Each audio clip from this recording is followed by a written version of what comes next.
Les frères, on se retrouve aujourd'hui dans cette nouvelle vidéo. Aujourd'hui, comme vous l'avez vu dans le titre, on va préparer l'AE36 pour ma toute première compétition. Cette compétition, les gars, vous l'avez vu sur Instagram, c'est la Drift Cup. Et bah pour ça, faut mettre la voiture aux normes. Il y a 2-3 petites conneries, des choses simples comme les clignotants et tout. Mais bon, vu que c'est une caisse de drift, forcément, moi, je m'en foutais un petit peu. Mais là, on va devoir corriger ça. Il y aura encore 2-3 petites conneries que je vais vous montrer au fur et à mesure. Mais première chose qu'on va faire là, directement pour faire le plus chiant, on va lever la voiture. Et je vais démonter la ligne parce qu'à la fois, on a changé ma boîte de vitesse. Il y a un des joints des collecteurs là en bas qui s'est niqué. Il faut que je le change parce que sinon la caisse, ça va faire un potin pas possible. Et de toute façon, je vais démarrer. Je vais vous montrer le bruit que ça fait. Sauf qu'il faudrait que je trouve mes clés. Je les avais juste là avant. Tu cherches, frérot? Ah ouais, bien joué. Merci, frérot. Tiens, du coup, si déjà t'es là, tu peux démarrer l'auto. Ça marche, démarrage de l'auto. Oh, le tracteur!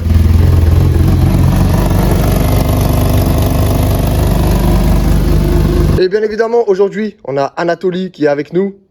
Bonjour.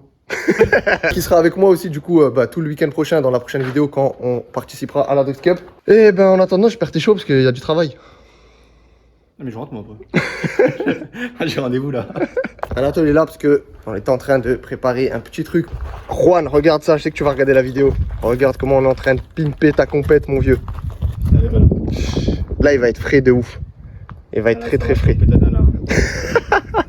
Là, ça va choper de la gonzesse. Hein. Ah mon gars. Juan, c'est fini le tramway.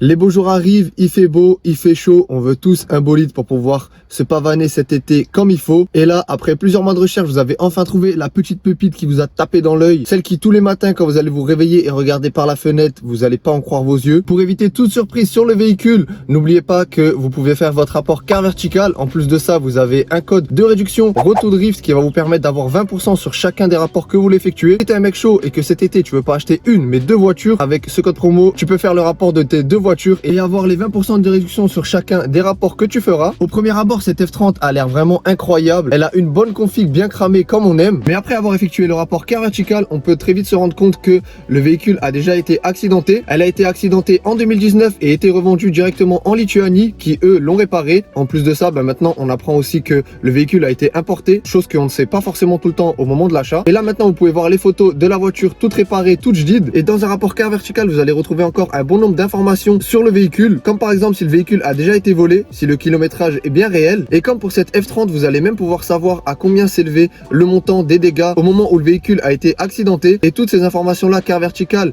arrive à les avoir car il travaille avec des contrôles techniques et des compagnies d'assurance. Et toutes ces informations là sont collectées dans 35 pays au total. Donc voilà, si vous aussi vous voulez faire votre rapport car vertical, je vous remets mon code promo juste ici qui vous permet d'avoir 20% de réduction. Bon, du coup, forcément, les frérots, qui dit compétition dit un règlement. Donc, même si c'est qu'une compétition en amateur, il y a quand même 2-3 petites choses à faire sur la voiture. Le jour J, à la compétition, on passera un contrôle technique. Donc, c'est pour ça qu'il faut que tout soit vraiment nickel. Si jamais il y en a d'entre vous qui sont vraiment intéressés pour savoir ça, vous pouvez aller sur le site de la Drift Cup directement. Vous avez un onglet où il y a tout le règlement. Moi, en gros, ce qui me manque, pour pas tout vous citer, il me manque juste que tous mes clignotants fonctionnent. Ça, c'est le plus gros point faible de ma voiture. Avant, ça fonctionnait. Une fois, je suis rentré dans moi, celui-là, il s'est arraché. Depuis, il n'y a plus rien qui fonctionne. La batterie, il faut qu'elle soit absolument bien fixée. Donc, moi, elle est fixée, mais je sais pas si ça suffit avec la fixation d'origine comme ça. Bon, pour le reste, on verra après. Là, on va s'attaquer au clignotant, mon vieux. Avant de commencer la vidéo, on a essayé. Celui-là, il marchait pas. Il a décidé de marcher. On va voir l'arrière. Bon, l'arrière, nickel, il n'y a rien qui marche.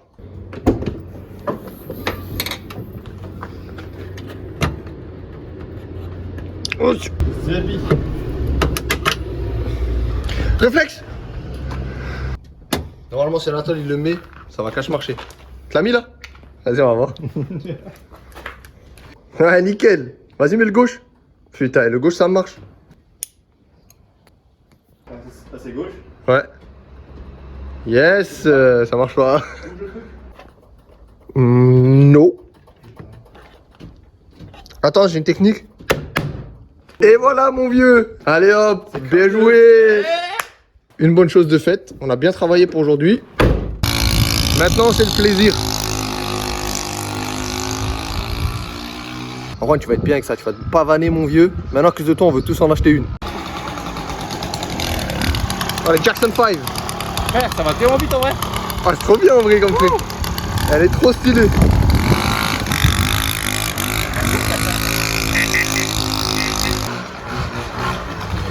Come here, my Yeah, no, I'm sturdy like a Millie Rocket. Skin clear, still look young, Andy Miller Nuggets. Money in my pocket, don't call me a money pocket. Engine get your rocket, it sound like a thunder rocket. Yeah, I still love my baby even when it's toxic. Crazy like she Britney, but no, she don't shade the noggin. Russell Wilson, way I get low. Ça y est les gars, j'ai reçu les 2 joints des descentes des collecteurs, donc maintenant on va pouvoir les remplacer. Et je viens de penser aussi que quand j'ai commencé la vidéo avec Anatole, je vous ai dit que j'allais faire la Drift Cup, comme si vous étiez déjà au courant et que je vous l'avais déjà annoncé dans une autre vidéo, alors que pas du tout. Le jour même, j'avais fait une story sur Instagram pour vous le dire, mais c'est vrai que sur YouTube, je vous l'avais pas encore dit. Donc du coup, je me suis inscrit pour la Drift Cup cette année. L'année dernière, j'y suis allé avec Maxime, j'avais pas de caisse, c'est pour ça que je m'étais pas inscrit. Là, la E36 est prête, on va pouvoir la faire cette année. J'ai vraiment trop hâte. L'année dernière, rien qu'en étant accompagnateur, c'était incroyable. Le week-end était beaucoup trop bien, l'ambiance, enfin tout était vraiment incroyable. C'est ma première compétition, c'est clair que j'y vais dans le but de passer un bon week-end, m'amuser à 200%, mais le fait que ce soit une compétition, ça rajoute un petit stress en plus, un petit peu de challenge par rapport au track day habituel. Va falloir essayer de faire quand même quelque chose de bien. Après, je me mets pas la pression à me dire il faut absolument que je fasse un podium ou que je fasse cette place là ou cette place là. Moi, j'y vais vraiment en full détente. Mon objectif vraiment, c'est de continuer à rouler comme je roule d'habitude durant mes track days, essayer de repousser mes limites comme à chaque fois, et on verra si ça payera ou non. En tout cas, j'ai super hâte d'y être, super hâte de rouler. Ça va être fou d'être sur la piste et puis en mode spectateur à regarder. Franchement, je sens que ça va être un super bon week-end. Bon allez les frérots, je lève la E36 et on change ses joints. Donc bon, j'espère que ça va pas fuir parce que bon, ça c'est les anciens, vous voyez qu'ils sont morts. Le deuxième il est parti en fumée carrément. Les nouveaux que j'ai achetés, ils étaient un tout petit peu plus larges. J'espère que ça va pas fuir. Je me suis pris un truc dans l'œil mon gars, j'ai l'impression que je me suis fait fracasser.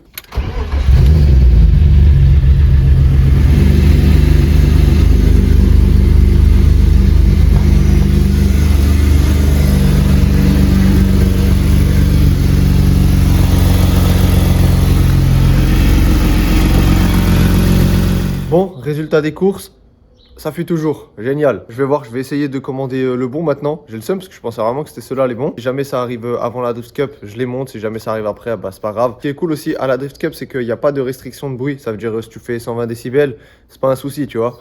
Mais moi, c'était plutôt pour moi. Ça me fait chier, je trouve que c'est dégueulasse quand t'entends un bruit de tracteur comme ça devant. Mais bon, c'est pas grave. Au moins là, ça fuit déjà un petit peu moins. Maintenant, prochaine chose qu'on a à faire sur le moteur, et dernière chose d'ailleurs, après le moteur, on va juste faire le niveau, tous les conneries comme ça. Je sais pas si vous vous souvenez, mais dans une ancienne vidéo, j'avais supprimé une durite qui venait ici là avec une sonde qui normalement va dans la boîte à air. Et en fait, c'est des durites avec du liquide de refroidissement dedans. Ça part du bloc, ça va dans le papillon, ensuite ça allait dans la sonde qui était là et ça retournait dans le bloc. J'avais supprimé la sonde qui était juste ici, j'avais coupé des durites et j'avais relié directement du bloc au papillon. Sauf que je savais pas, c'est qu'il y en a plein d'entre vous qui m'ont dit qu'en fait je peux les supprimer complètement. Ça vient ramener du liquide de refroidissement dans le papillon. Quand le liquide de refroidissement est à 90 degrés, forcément ça chauffe ton papillon. Ça veut dire que l'air qui va rentrer va aussi être un petit peu chauffé. C'est vraiment pas top. Je pense pas qu'on va perdre 50 chevaux, tu vois, mais autant maximiser le plus qu'on peut pour avoir le nombre de chevaux d'origine au moins. Parti les frérots, démontage de l'admission et ensuite on peut faire ça.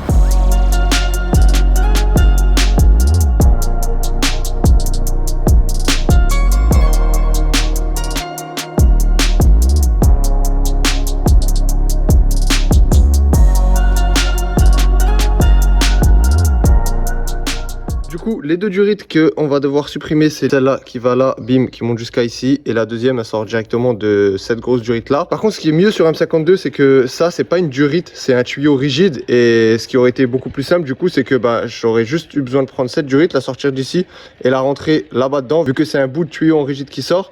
Et j'aurais pris la durite qui est là pour refermer ici. Je vais démonter, je vais voir si j'arrive à mettre elle dans elle avec un raccord au milieu. J'espère que ça va pas fuir parce que... j'aime pas trop faire ça, mettre une durite dans une autre durite avec un raccord, tous les trucs comme ça. En général, une fois sur deux, ça fuit. Je vais voir ce que j'ai. Ça y est les gars, j'ai fini de faire la petite modif. Donc du coup, pour raccorder les deux durites ensemble, j'ai pris un petit raccord comme ça. À mon avis, avec ça, je pense pas que ça va fuir. Surtout que j'ai bien galéré pour les rentrer dans les durites. Et là, elles sont bien enfoncées, vous voyez. Il y a quand même pas mal de matière. Donc bon, normalement, je pense que ça devrait largement le faire. De toute façon, je vais tout remonter. Ensuite, on fera un test. Pour le dessous du papillon, juste comme ça. Vu que j'ai dû recouper un bout de cette durite là, j'ai pris le bout que j'ai coupé, j'ai remis ici. Et c'est bon.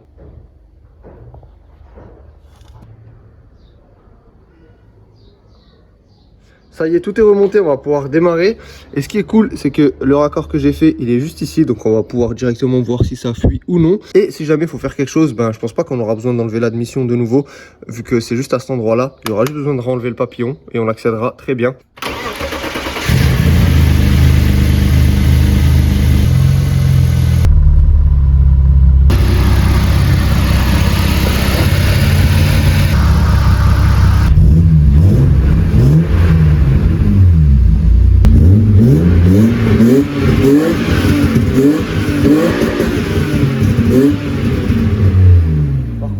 étape, ce qu'on va faire, on va s'occuper un petit peu de l'intérieur. Il faut qu'il y ait vraiment rien dans la caisse qui se balade, donc tout doit être attaché et il faut qu'il y ait vraiment le strict minimum, quoi. Tout ce qu'il n'y a pas besoin, il faut que je l'enlève. Et une chose que je vais faire, c'est que pour la Drift Cup, je vais enlever le siège passager, tout simplement parce que, comme je vous l'ai dit un petit peu plus tôt, on va passer un contrôle technique sur la voiture. Et là, je pense que si je débarque avec ça à la Drift Cup, ça va pas être top, tu vois. Autant, par exemple, celui-là, vous voyez, il bouge pas du tout, il est vraiment tip top, mais alors celui-là, c'est vraiment carnage. Et en plus de ça, il est un petit peu tordu. À mon avis, je vais l'enlever et très certainement plus le remettre. Ça sera peut-être l'occasion à ce moment-là de changer de siège, que ce soit le conducteur ou le passager. Je vais sortir la caisse et on va pouvoir enchaîner avec ça directement. Les petites choses qu'on va faire, c'est déjà, j'ai les jantes de l'AE30 ici. Et en plus, vu que sur l'AE30, je suis passé en 5/120, et ben on peut tester ces jantes-là sur la E36. C'est trop de voir la E36 avec des jantes chromées comme ça, parce que ça va être tellement différent des 720. Après, je suis pas sûr que ça passe très bien avec la déco et tout. Mais bon, au moins on aura essayé et on verra le rendu que ça aura.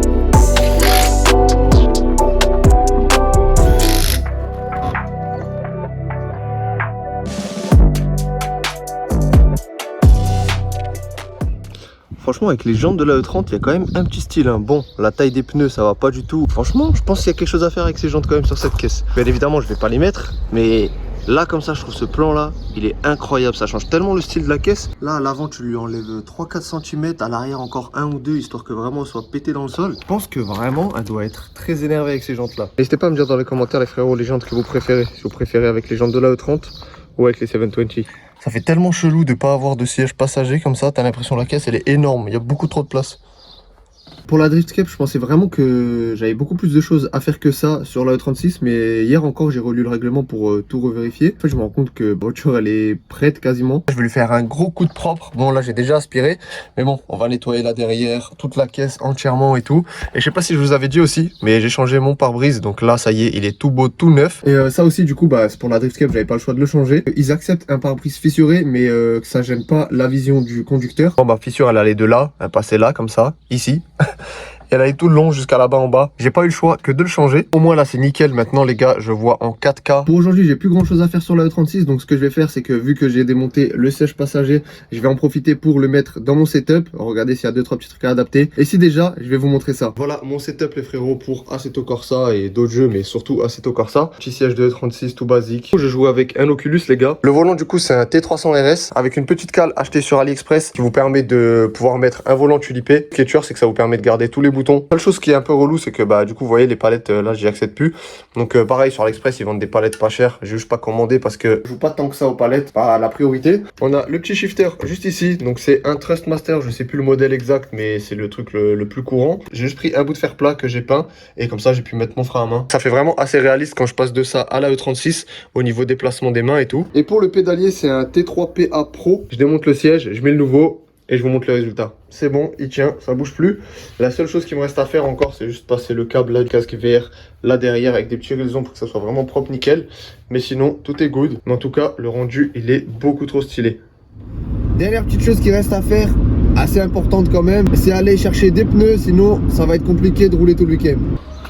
C'est parti les gars. 20 pneus là-dedans. Je suis mort, le gars de l'entrepôt là où je viens de récupérer les pneus, il a ramené la palette, il a vu la E39, il a vu flou quand il a vu que je chargeais tout là-dedans.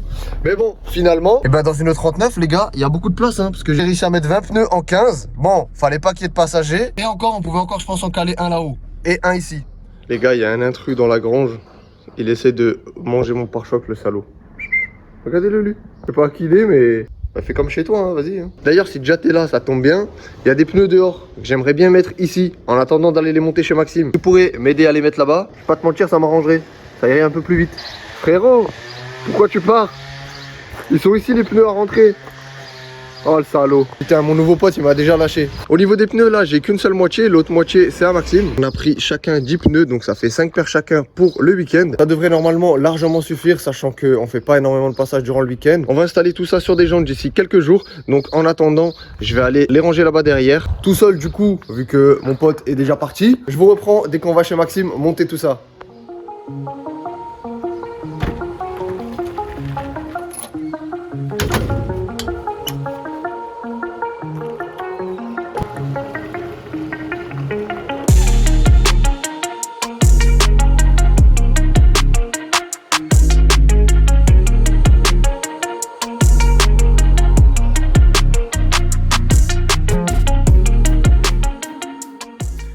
Ça y est les gars, les pneus c'est monté, tout est nickel. J'ai laissé toucher Maxime, c'est lui qui va emmener ça à la Drift Cup. Et là regardez ça.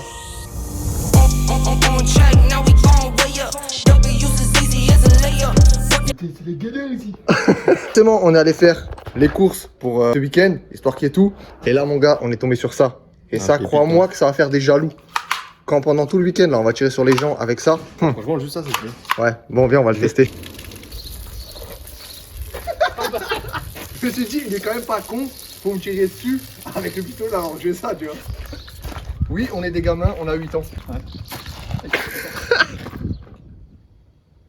Merci Max pour les bidons d'huile pour la vidange. C'est des bidons qu'il a gagné l'année dernière à la Drift Cup, du coup peut-être ça va me porter chance. En tout cas Max, si jamais toutes les planètes sont alignées et qu'un miracle se passe et que je fais un podium, je te revaudrai ça. La vidange est faite, j'ai fait tous les niveaux, j'ai regardé tous les serrages, tout est nickel. Cet après-midi, il va rester plus qu'à faire un gros nettoyage, que ce soit sur la E39 ou la E36. Je vais mettre mes petits écouteurs et bah, c'est parti pour une après-midi d'étéing mon vieux.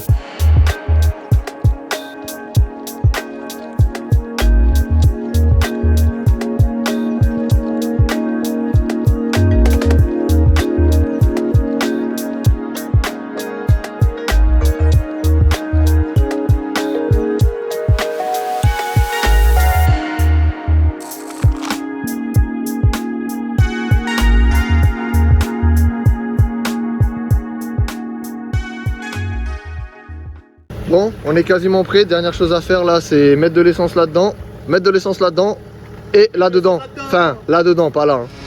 On va voir 50 tout pile, je crois, ça marche. Allez. Voilà les frérots, on est tout good pour la Drift Cup, on va pouvoir partir demain matin. J'espère en tout cas que cette vidéo vous aura plu, n'hésitez pas à me dire dans les commentaires ce que vous en pensez. Et bah du coup, on se retrouve la semaine prochaine pour la vidéo de la Drift Cup. Je voulais faire l'autre de la vidéo avec Anatole, mais bon, il a bougé déjà, je sais pas où il est allé celui-là. Regarde-le lui là, l'ancien. Posé là, avec les darons, en train de boire un cocktail. Putain, sa vie. Hein. Dis au revoir au moins, c'est la fin de la vidéo. Ciao ragazzi, ciao. Sur ce, je vous souhaite à tous une bonne soirée, une bonne journée et je vous dis à la semaine prochaine pour une nouvelle vidéo.